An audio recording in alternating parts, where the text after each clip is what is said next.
একটা বনের পাশে একটা গ্রামে এক চাষি বাস করত। সে জমিতে ফসল ফলাতো,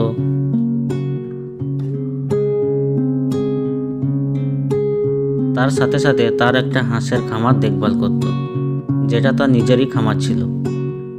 এইভাবে তার সংসার খুব ভালো চলছিল।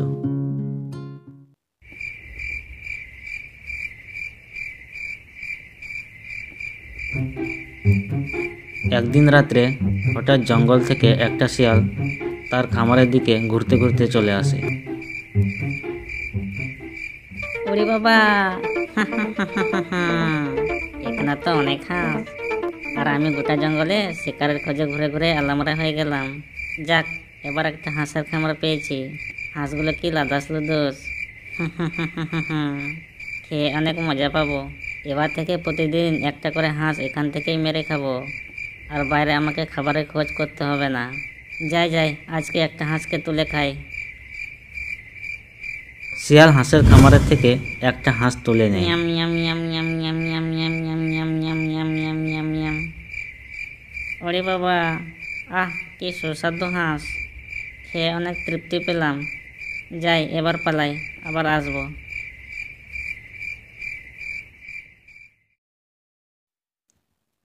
পরের দিন শিয়াল আবারও রাত্রে হাঁসের খামারে আসে। এবারও আরেকটা হাঁস তুলে খেতে লাগলো। Yam yam yam yam yam yam yam yam yam yam yam yam. ওরে বাবা, কি দারুণ, কি অপরূপ! হাঁসগুলোর মাংস কি সুস্বাদু। এখন তো আমার অনেক দিনের খাবার এখান থেকেই জোগাড় হয়ে যাবে, আর আমাকে বাইরে আর খোঁজ করতে হবে না। না, এবার আমি যাই, আবার কাল আসবো।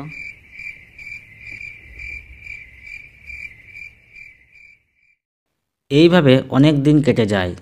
একদিন চাষি খামারের দিকে ভালোভাবে লক্ষ্য করলো। এ কি, মনে হচ্ছে আমার খামারের হাঁস অনেকটাই কমে যাচ্ছে। নিশ্চয়ই কেউ আমার হাঁস চুরি করছে।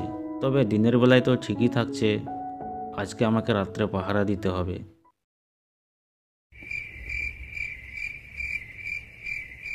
সেদিন রাত্রে চাষি না ঘুমিয়ে খামারের পাশে একটা ঝোপের আড়ালে লুকিয়ে লুকিয়ে তার খামারের দিকে লক্ষ্য করছিল। কিছুক্ষণ পর শিয়াল আসে। ওরে বাবা, আজকে কোনটাকে যে খাই দেখি তো। ও, এই ব্যাপার। তার মানে এই শিয়ালটি আমার হাঁস চুরি করছে। দাঁড়া, দেখাচ্ছি মজা। যেই না শিয়াল হাঁস তুলতে যায়, তেমনি চাষি শিয়ালের দিকে একটা জাল ছুঁড়ে মারে, আর শিয়াল সেই জালে আটকে পড়ে। তারপর চাষি শিয়ালের কাছে এসে শিয়ালকে মারতে লাগে।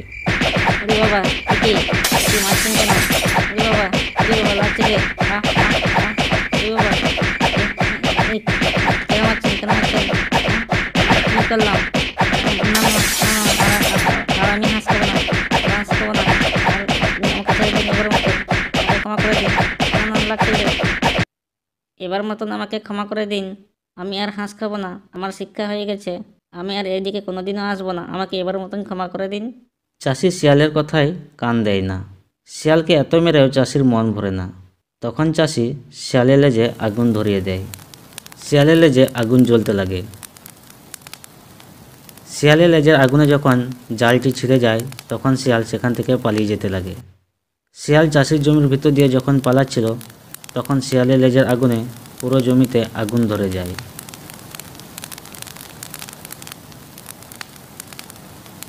এ কি হলো, সর্বনাশ হয়ে গেল যে! আমার জমিতে শিয়ালের লেজের আগুনে ফসলে আগুন ধরে গেল যে! কি করলাম আমি? এটা সব আমার ভুলের জন্য এমন হলো। শিয়ালকে মেরে ছেড়ে দিলেই ভালো হতো।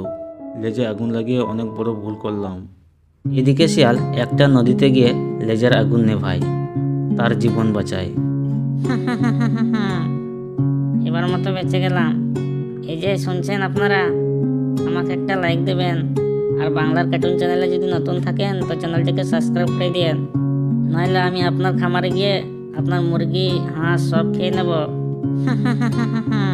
চ্যানেলটাকে তাড়াতাড়ি সাবস্ক্রাইব করে দিন, আমি যখন আবার আসবো তখন আপনি নোটিফিকেশন পেয়ে যাবেন।